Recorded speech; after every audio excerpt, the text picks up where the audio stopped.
Good morning, everyone.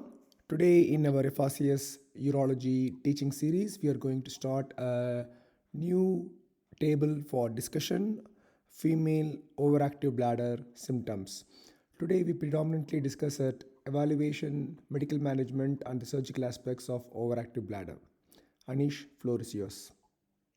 Thank you so much, and good morning, everyone. We will go straight to the scenario. So, in the exam, you are in the female urology table. You have a GP referral. It is for a 48-year-old lady referred for frequency, urgency of urination, and urinary incontinence. How would you want to proceed for this one? So thank you very much, sir. So first of all, I will see the patient in a dedicated functional urology clinic with a continence nurse. I will start taking very detailed history on how long that she had the symptoms for, any exacerbation factor or relieving factor, any associated storage or voiding lots, any incontinence, and how frequent incontinence and how severity of incontinence in terms of how many pads are using, what type of pads, and how wet the pads is. Also, I will ask about is that her symptoms is impacting her quality of life. I will ask about any neurological disease. I will ask about any previous gynae or obstructed history, such as prolonged labor, how many children does she have, vaginal or cesarean sections. Ask about the social history in terms of smoking, drinking, caffeinated product, alcohol, fizzy drinks. I will ask about if she taken any medication, such as diuretic or other medication. I'll ask about any red flag symptoms, such as visible hematuria or recurrent UTIs. And then I will go for examination with chaperone present and verbal consent. I'll examine her abdomen to feel any palpable bladder or palpable kidney or other masses. I'll examine her genitalia in a supine position to start with, to check her estrogen status, to check any abnormality, masses, bleeding, and then I'll examine her in left lateral position with some speculum to check for rectoseed or cystoseed. So, yeah, thank you. Well done, well done. Yeah, that was a very comprehensive answer. And you, the good thing is that you finished it within the time limit, because one of the advice that we get from when we do these mock vivas are to be concise and precise and try to finish the history and examination within a minute's time. All right. Okay. Yeah, we'll do that. Yeah. But in that way, we can answer more questions. Yes. Yes. So well done. A couple of things I want to emphasize on what we have already discussed is regarding the more questioning regarding the lifestyle, the type of fluids, smoking history. Yeah. And also what treatments the GP or she has already tried. Okay. Yeah. Thank you very much. You can elaborate a bit more on the red flags, because if there is any red flag symptom, the whole scenario might change. All right. Okay. Yeah. How would you want to investigate her? So I will start with the basic investigation such as dipstick for any bloods or protein or glucose. I will send urine for culture and sensitivity. Also, I will check the flow test and post-void residual. I'll ask the patient to fill IPSS score and frequency volume chart. Is there any red flags such as visible hematuria or non-visible hematuria or recurrent UTI or pyuria? I will arrange for flexible cystoscopy and ultrasound scan. I will do basic blood tests, including full blood count, UNEs, to check the kidney function. All right. Is there any, you said that you will do IPSS. Is it IPSS or any other questionnaire? Is it a different questionnaire for females? There is some questionnaire, but I'm not aware of what, such as male Bristol questionnaire or. In her case, yeah, okay, no worries. So in her case, she has frequency, urgency, nocturia twice, and there is urge incontinence. There is no stress incontinence. The symptoms has been there for the past 6 months. The GP has tried oxybutynin, but hasn't got any symptom. Sorry, hasn't got any relief of symptoms.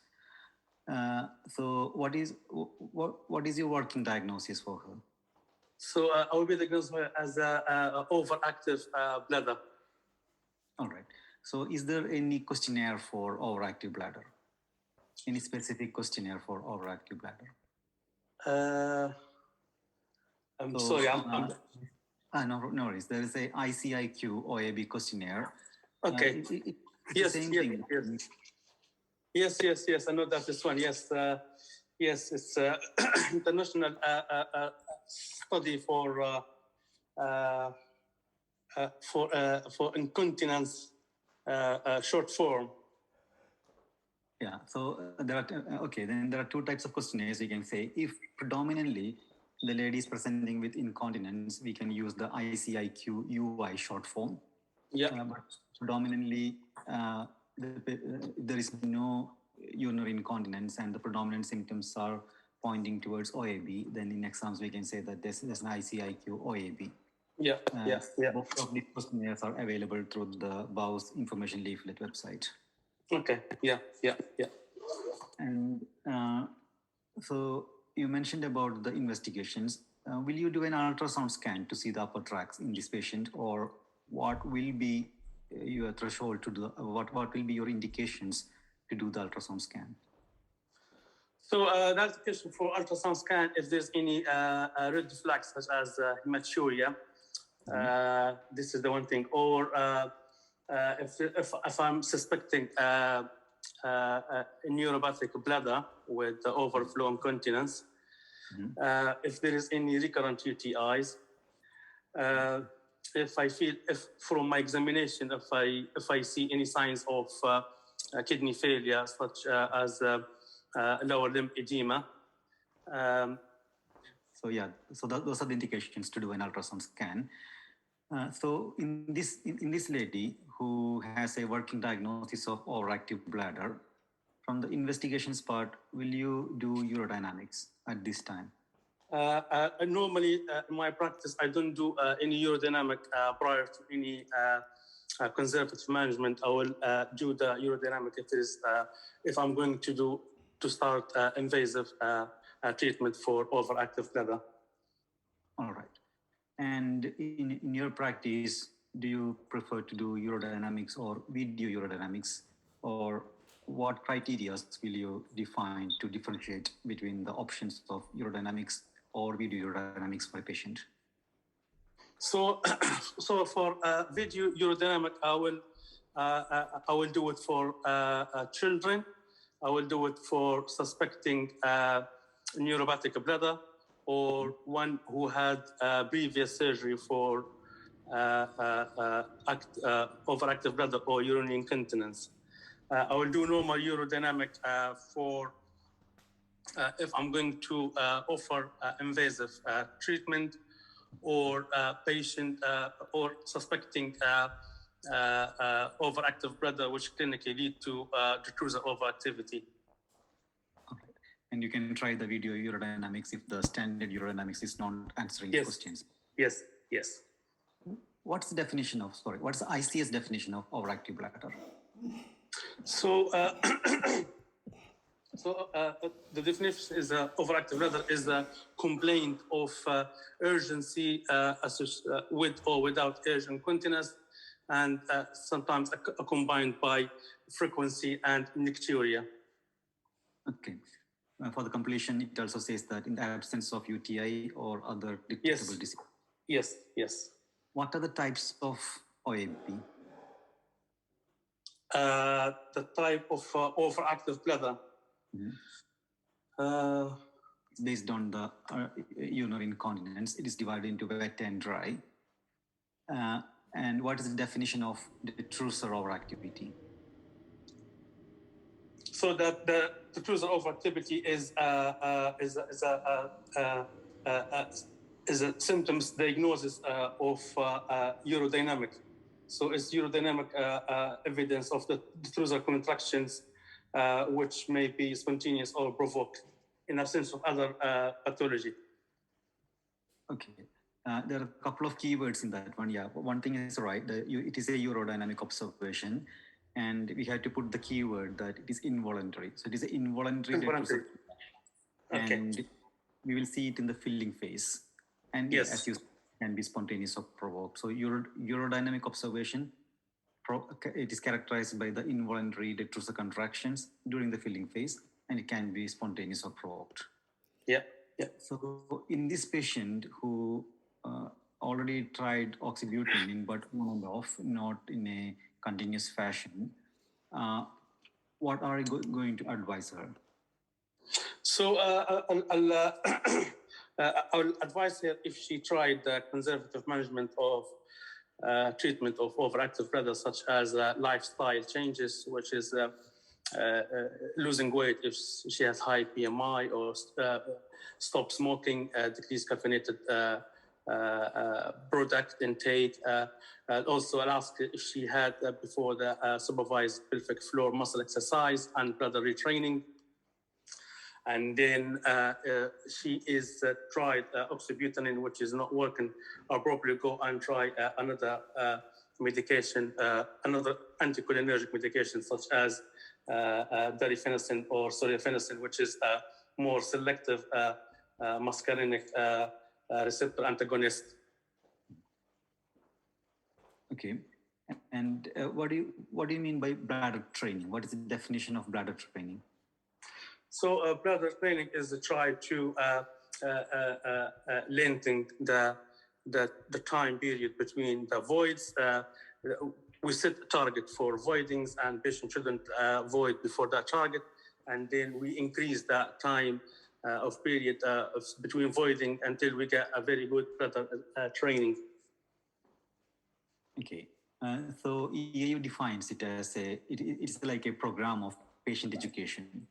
Yes. Where there's a plan for scheduled voiding and gradually increasing the voiding intervals. Yeah, yeah. And also, this is the right time to bring in the BOWS information leaflet on the comparison of treatment options for OAB. All right. Okay. It's really good. It's a really amazing leaflet, and once it is there, it is very easy to counsel the patient, inform the patient, because nicely given all the information, the success rate, and it will give it is also, there are boxes for options for the patient to see whether it is right or wrong, all those options. Yeah. So I highly suggest to bring in the option of BOWS information leaflet along with the advice on the conservative management. Yep. So coming to the anticholinergics, how do you counsel the patient for anticholinergics? So we'll explain the medication for the patient, including the common side effect and complication of this medication, such as dry mouth, dyspepsia, constipation, blurred vision, and there is some oral serious side effects, such as anaphylaxis or cognitive and memory impairment, especially in elderly patient, dementia and cardiac arrhythmias as well. It's within the complication and side effect of this medication. Okay. What are the contraindications to start anticholinergics? So the contraindication is uncontrolled or narrow-angled glaucoma, myasthenia gravis, severe ulcerative colitis, toxic megacolon, hypersensitivity to the agent, and gastrointestinal obstruction. Well done. Yeah, good. So when you're counseling the patient, so how long will you try the anticholinergic for? I will initially try the anticholinergic for 3 months to start with. If the patient can tolerate the side effect and complication, we continue. If not, there's high percentage of people stopping the medication because of the side effect. Okay, what is the NICE guidelines on the duration, or at least the initial duration of trial of anticholinergic? I'm not aware of, to be honest with you. Yeah, so the NICE guidelines 2019 says that the initial should be at least 4 weeks trial to see. 4 weeks, okay. Counsel the patient that because what happened there was she stopped the oxybutynin because she thought that it was not effective. So according to the guidelines, we have to advise the patient that she has to take it for at least 4 weeks. So that's the trial of anticholinergic. Okay. And it is also a good point to add that I'll confirm the total anticholinergic load of the patient, because that is one of the hot topics now regarding the cognitive dysfunction when you start on antibiotics. So especially you have to go through the drug history to see if there are any other medications that has got anticholinergic properties. Yes. So it's a good point to say that I'll also confirm the total anticholinergic load of the patient. Okay. Yeah. And what is the NICE guidance on the choice of antimuscarinic? Or sorry, So for my practice, to be honest, I'm not aware of the NICE guidelines, but for my practice, I normally use the more selective antimuscarinics such as solifenacin and teriflunomide because it's less side effect. But others are using the others like oxybutynin or tolterodone because of the cost-wise and the more common that using that medication. Yeah. So that's a way of answering it. And the NICE guidelines, because it says that you have to use the medicine with the lowest acquisition cost. So that's the key word there. So when this question comes, we have to say that according to the NICE, so we have to choose the one with the lowest acquisition cost. And what happens if you start solifenacin? She tried it for 4 weeks. So what is the dose of solifenacin that you start with? I start with the 5 milligram once a day to start with, and then to increase to 10 milligram if there is no benefit of the medication. So you will increase the dose after 4 weeks of trial. Yes. 10 milligram again for 4 weeks. And what happens if the patient is not responding to the maximum dose of solifenacin tried for 4 weeks? So if that didn't work as well, I will go for another medication, or which is called Mirabegron. What is Mirabegron? So Mirabegron is a beta-3 adrenergic receptor agonist, which affects on the Detrusor muscle in the bladder, which lead to muscle relaxation and increased bladder capacity, helping the bladder to fill and store urine. So the recommended dose is 50 milligram once a day, and 25 milligram in renal or hepatic impairment. Well done. What is the contraindication for Mirabegron? So the contraindication is hypersensitivity to the active ingredient or severe uncontrolled hypertension, defined as systolic blood pressure more than 180 and systolic more than 110. Well done. What are the side effects of Mirabegron? The side effect is the common side effect is tachycardia and palpitation, UTI, and also dyspepsia and atrial fibrillation, and hypertension, and swelling, joint swelling, and pruritus. All right. So the patient tried the Mirabegron as well, 50 milligram, again tried for 4 weeks, but she says that it's not improving her symptoms. What would be your next step then? Because she tried solifenacin and Mirabegron separately. Yeah. So in my practice, my next step I will arrange for a urodynamic study for further options which can involve invasive therapies. Okay. Can we combine the anticholinergic and the beta-3 agonist? I didn't.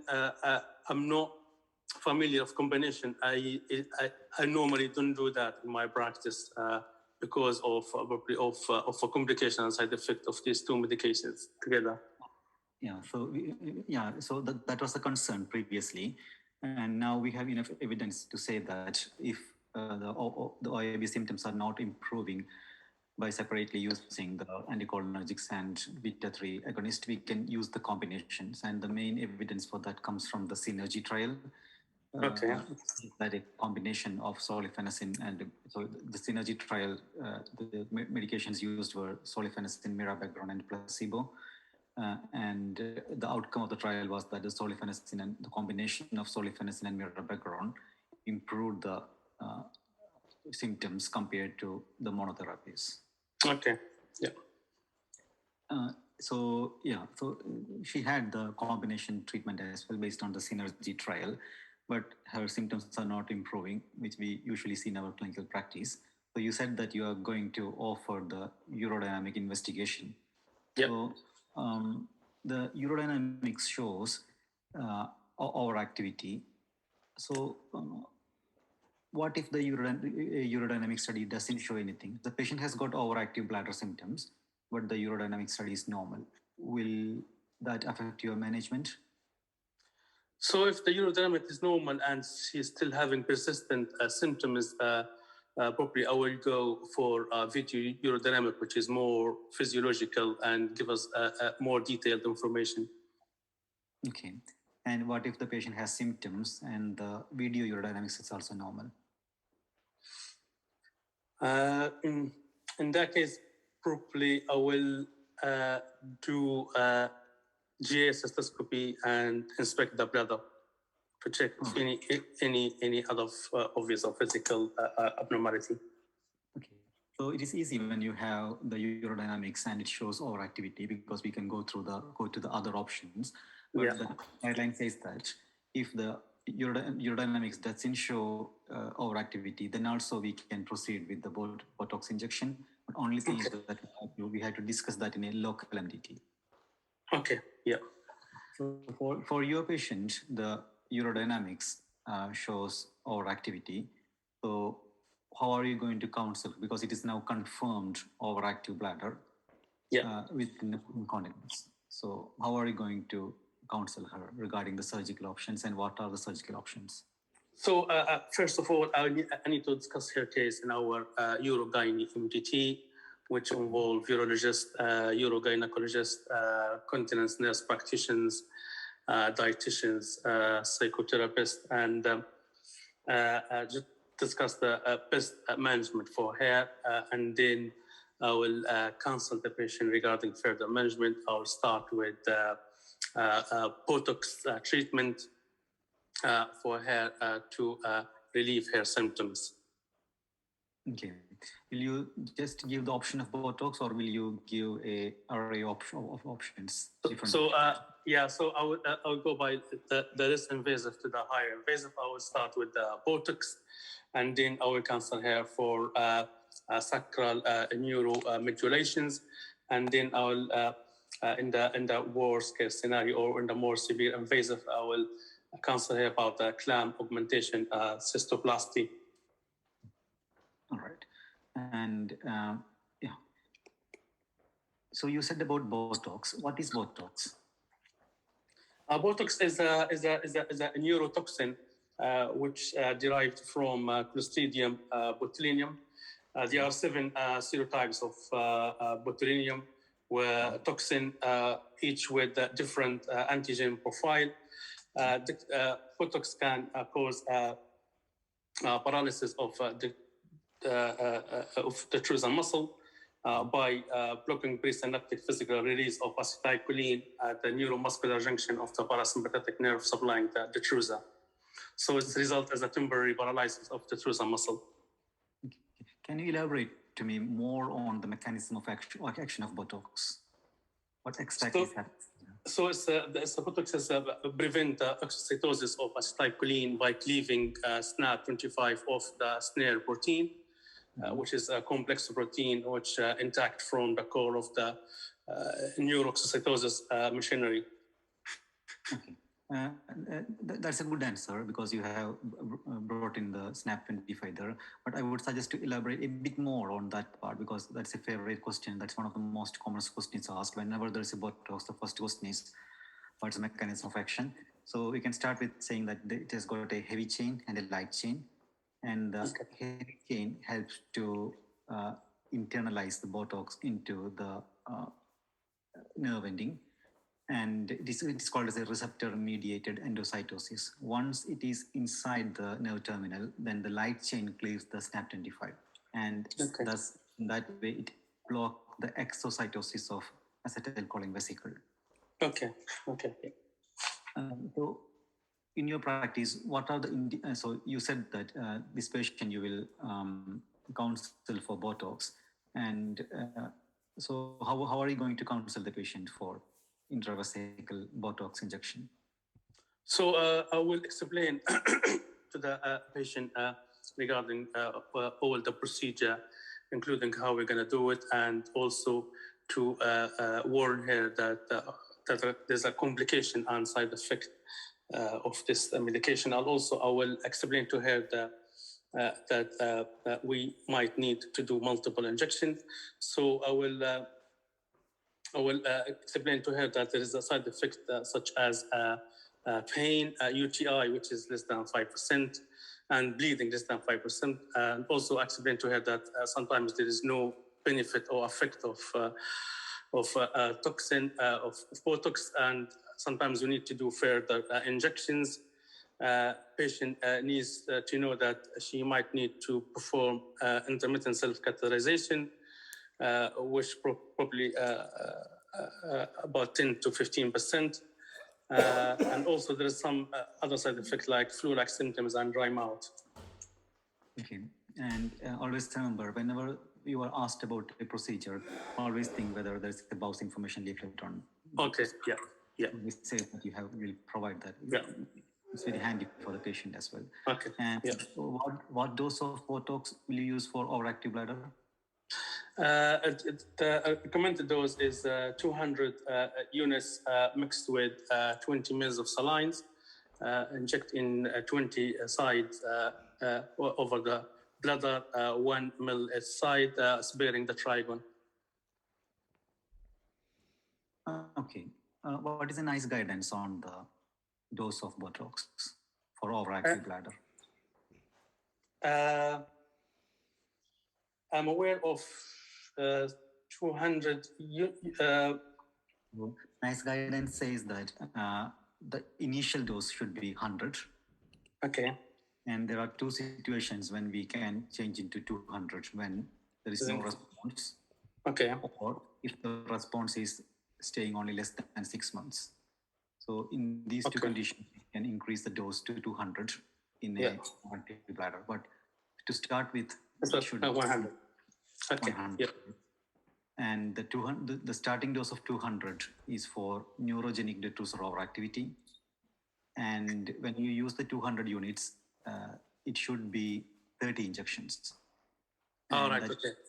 And there is if you want to read more on how to give the Botox and the preparation, how to prepare the Botox, there is a really amazing good EAU course on that one, online course on that one. Okay. So when you use 100, it should be 20 injections. Yeah. And when you use 300, when you use 100, it should be 20 injections. Mm-hmm. And when you use the 200, it should be 30 injections. Okay, yeah. In your practice, will you do it under local or general anesthetic? In my practice, we do it under general anesthetic.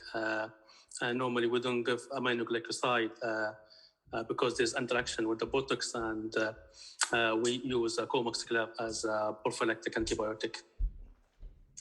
Okay. And how will you follow up the patient after the injection of Botox?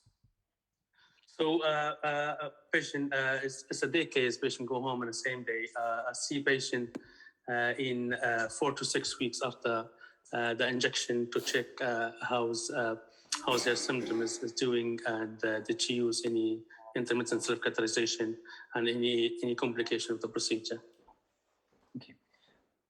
What is the evidence for Botox injection in overactive bladder?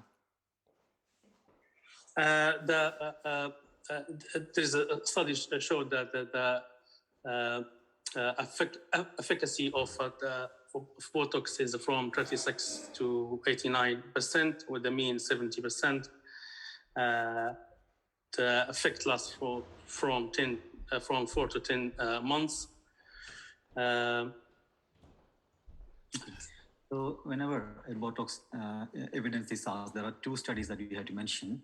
One is the EMBARK study in the scenario of OAB, and the other one is the Dignity study. The Dignity study is for the neuropathic bladder.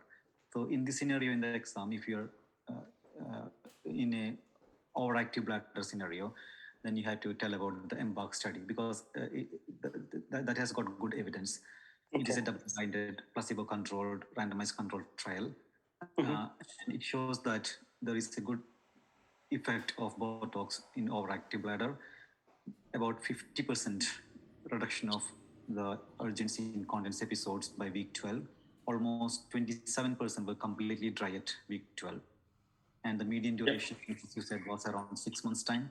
And that is one of the next one is one of the most important aspect of that one. It is the rate of clean intermittent self-catheterization was 6.5% in EMBARK study. So when you count the patient, the need for intermittent self-catheterization after Botox, you can use this. Okay. Thank you. So apart from Botox, what are the other options that you can try for overactive bladder? So the next option, I will go for the SACRAL neuromodulation treatment,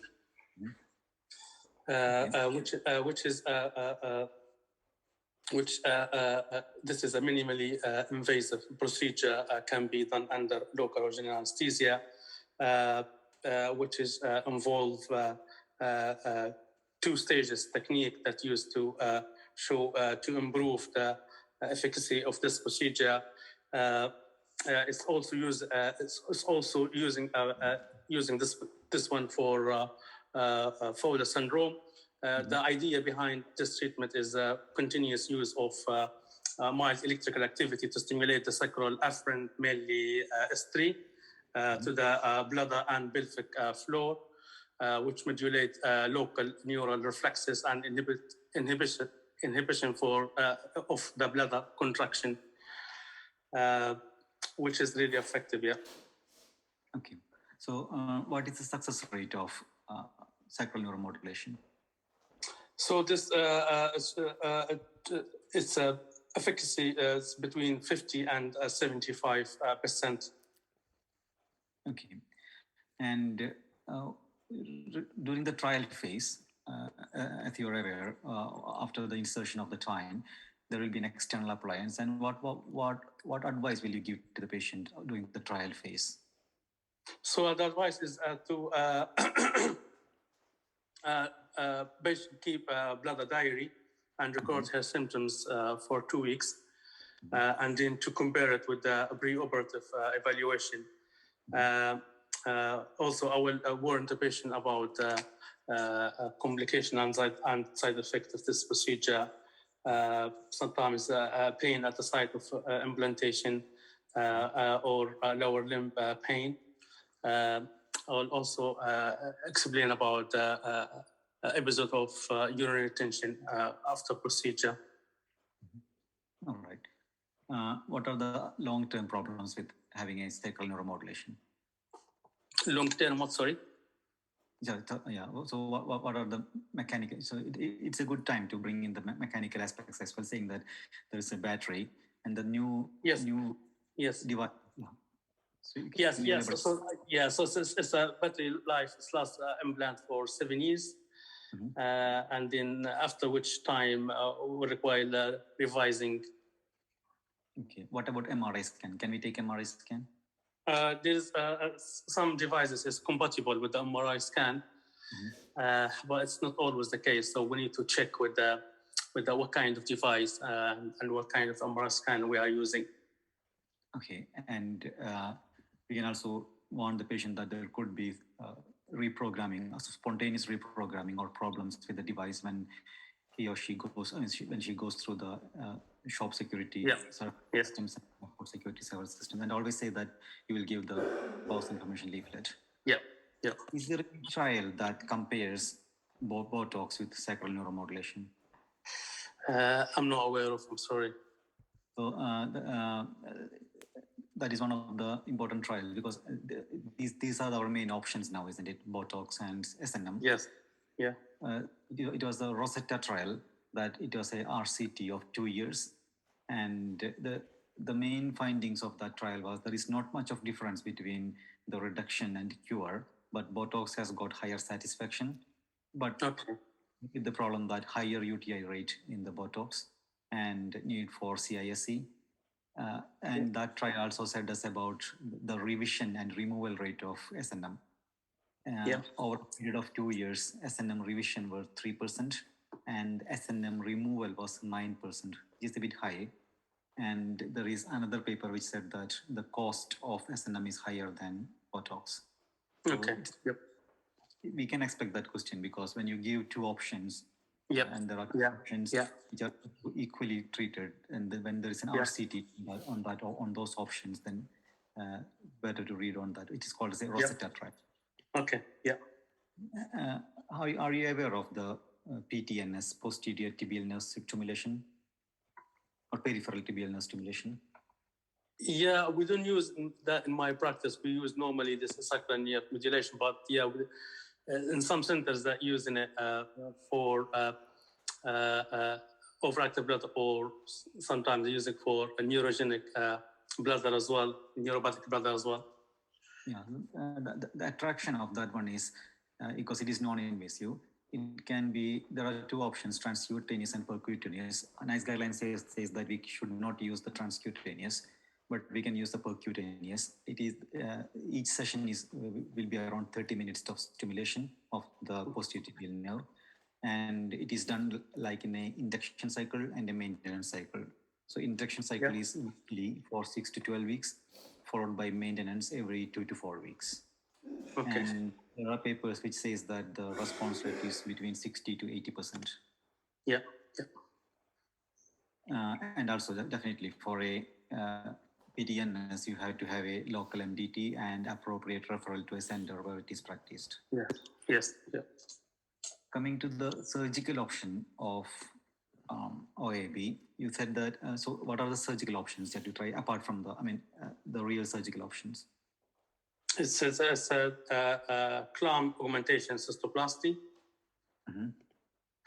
which is which is a principle of augmentation cystoplasty is to bivalve the bladder coronally and the patch, the defect with the piece of bowel. Generally, we are using ileum, what's called ileocystoplasty, and also we can use other part of bowel segment again to patch the defect. It's impairs bladder contraction and also increase the capacity of bladder, and also decrease the Detrusor muscle, which can improve the symptoms of overactive bladder. Well done. So when you're asked about the surgical option, you can say that there are different types: the augmentation cystoplasty, and there is Detrusor myectomy, and the third one is the urinary diversion. So always say these things first, and then elaborate more on the augmentation cystoplasty. And you are asked about augmentation cystoplasty, always important to bring in the keyword detubularized bowel. So and detubularize it, and then use it as a patch over the bivalving or bivalve bladder. Okay. Yeah. And complete the answer by saying that we can do it with either open or robotic approach. Okay. Yeah. What is the success rate of augmentation cystoplasty? It's around 50 to 60%. Yeah, well done. And almost 20% will continue to have the same symptoms. Yeah. And between 25 to 30% will have in-between symptoms, partial response. Okay. Yeah. Is there any difference between the response of augmentation cystoplasty for idiopathic Detrusor overactivity and neurogenic Detrusor overactivity? Because success rate is more, so success rate is more in neurogenic urgency incontinence. In neurogenic pathology, the success rate of augmentation cystoplasty is around 90% compared to 60% idiopathic one. Yeah, yeah. So it is nice to bring that point as well, because then the team knows that you know what's when you counsel the patient, you have to say that success rate is 50 to 60% only. Okay. Yeah. What are the complications of bladder augmentation? So so there is early complication and there is late complication or long-term complication. The early complication including bleeding, infection, complication related to anesthesia, mortality rate is about 1%, myocardial infarction, BE or DVT, small bowel obstruction due to adhesion, and fistula, which is about 1 to 2%. This is an early complication. The late complication is a need for intermittent self-catheterization after procedure, which is about 50 to 60%. Also, there is a problem, troublesome with the mucus production, which average daily production is about 30 to 40 grams, which can lead to recurrent UTI, stone formation, and blockage. Some centers do bladder washout from time to time with acetylcysteine to dissolve excess mucus. Also, there is complication of stone, as we said, is stone formation. Also, there is a recurrent UTI. Most of the patient with augmentation have 100% asymptomatic bacteriuria. The other complications side effect is biochemical abnormalities, which can lead to hyperchromic metabolic acidosis because of the increased reabsorption of ammonium chloride and increased excretion of bicarbonate. And also there is a late complication like renal functional deterioration. And also there's a chance, there's a small risk of perforation, spontaneous perforation. Also there is a chance of malignancy, which is, can occur after 10 years of augmentation. They thought it's because of the chronic inflammation and urinary stasis and recurrent UTIs. And also there is bowel changes, which can lead to diarrhea. And also there is a complication with the decreased absorption of vitamin B12 and folic acid, which can lead to anemia and also can lead to neurological complication. In young people, there is a chance of reduced growth and increased incidence of fracture because of the hydrogen from acidosis is buffered with exchange with the calcium, causing demineralization of bone. And that's all. Thank you. Yeah, that's a well-prepared answer. Thank you. Great. What is Detrusor myectomy or bladder augmentation? How does it differ from augmentation cystoplasty? So, as far as I can remember, Detrusor myectomy is taking the part, the dome of the bladder, the muscle, taking the muscle of the dome of the bladder, and then close the bladder with the superficial layer, just to decrease the amount of muscle from the bladder, which can decrease the contractility and decrease the pressure inside the bladder, and which decrease the symptoms. Yeah. It's regarding the surgical part, it is partly correct. So we will incise or excise the muscle, and the second part is that thereby we will create a mucosal bulge. So it acts more like a pseudo diverticulum. Yes. But the problem is that the long-term muscles are very poor compared to the augmentation because of the fibrosis of the pseudodiverticulum. Yeah. And it is always better to conclude by saying that we will also counsel the patient on urinary diversion. Okay, yeah. So, yeah, that completes the OAB scenario. I went in really deep to each and every part of this OAB because this is a very common scenario. It can be asked, it can start from the failure of the medical management, or like just like we did it now, you can start from the history. Okay. Yeah. Well done. Well done. You can, yeah. I'll wait for Mr. Dhanashekhar to give the feedback. That's fine. Yeah. Very good. That's a very nice discussion today. Only advice I will give Ahmad is sometimes in the exam they won't start like lady presenting with OAB. They won't discuss much the medications.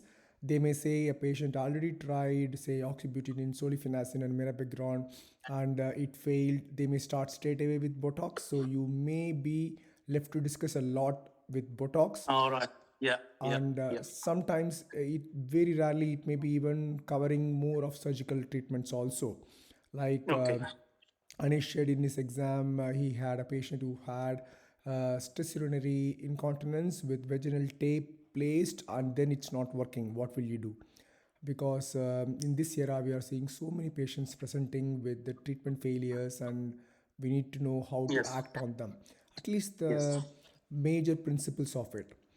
The other advice is, Ahmed, the examiners will never take into account that we are not practicing this in our setup. You may be thinking, or you may have a false impression that by saying that you may get some sympathy, or the examiner may not expect quite a detailed answer. Unfortunately, the answer is no.